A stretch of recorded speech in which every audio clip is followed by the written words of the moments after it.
Hey guys, it's Matt with the Week 5 recap. I know some of you will be joining us from the AP article that went out last weekend. Let me say a few words about the AP article. I got several emails in asking for some clarification, so let me try to clarify some things.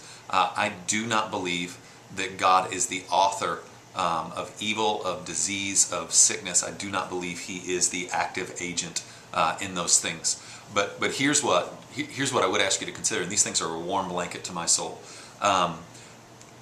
Oligodendroglioma is a very slow-growing tumor. In fact, most of the doctors said it could have been in my head for 15 to 20 years. Now, that means, according to the Bible that I read and the Bible that you read, that God has been aware of that in my head from the moment it started, from the moment those cells started duplicating at the wrong pace, the wrong level, with the wrong genetic makeup. God was aware of those things. It means it manifested itself when God wanted it to manifest itself. So on Thanksgiving morning, and I have a seizure, no lead-up warnings, no headaches, no speech slurring, no movement issues, none of that leads. I have a seizure on Thanksgiving morning that reveals it right at the time God wants to reveal it. And He didn't up until that point stop it. And so we can start wrestling through what all that means, but I'm telling you, God knew about it, and He chose, for whatever reason, I think I know the reason, to not stop it, to let it grow in my head, and to manifest it when it manifested. And so even I could give you 100 stories, but really the fact that last weekend I got to preach the gospel to hundreds of thousands of people all over the world. And God could have done that without oligodendroglioma. He absolutely could have. But what the fallen world meant for evil, He meant for good. And so that's something to consider. The Week 5 recap, the week we're just coming off of, it's been a tough week. I've battled fatigue pretty bad almost every day this week.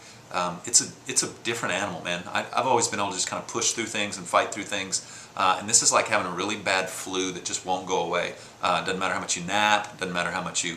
And so it's been a tough week for us, but the good news is we only have 1 week left. In fact, on Tuesday, which is February 9th, I'll take my last 2 chemo pills that night. Friday, February 12th, will be my last day of radiation. So literally, you're watching this today on Friday, and I'm 1 week away from being done with this round, and then I get a month off to let the body recover. And so this weekend I'll be preaching out of Colossians 1, 9 through 14. Really excited about that text. That's Lord willing. I need my strength to kind of to return to me a little bit. But help me, if you'll pray that way for me, that would be great. Rounding out the week, here are the prayer requests I would ask for. Continue just to ask that, particularly with the radiation, that the radiation not harm the parts of my brain that aren't cancerous. And so radiation tends to have bad effects, 5, 10, 12 years down the road. So I want to continue to pray against that, and that the Timidar not affect other parts of my body that lead to problems 10 years from now, specifically my bone marrow. So Timidar attacks fast-growing cells, and one of those is my bone marrow. So I want to pray for protection in those ways. I want to pray for strength just for this last week, be able to push through and finish strong, and and be done with this for that season. So love you guys. I pray you're well. I'm well aware that I am not the only one suffering right now. I'm not the only one hurting. I've got good friends out there that are battling cancer also. I've got, I think of Michael Spencer, the eye monk, who's battling a pretty bad brain deal right now himself. And so you can hop onto his blog, Internet Monk, and read about his story and love on him a little bit.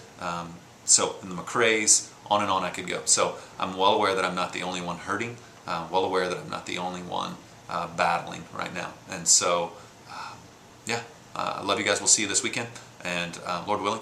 And thank you. Oh, let me show you this. Sorry, baby. Lauren's on the camera. You can see where they're, you can really see where they're shooting the radiation and where they're not. So there are parts of this that I have to shave down, and then there are parts that I don't have to shave down. So you can really see that on the line. So I shave this down to make myself look, to make myself presentable. And then this is where they're shooting the radiation.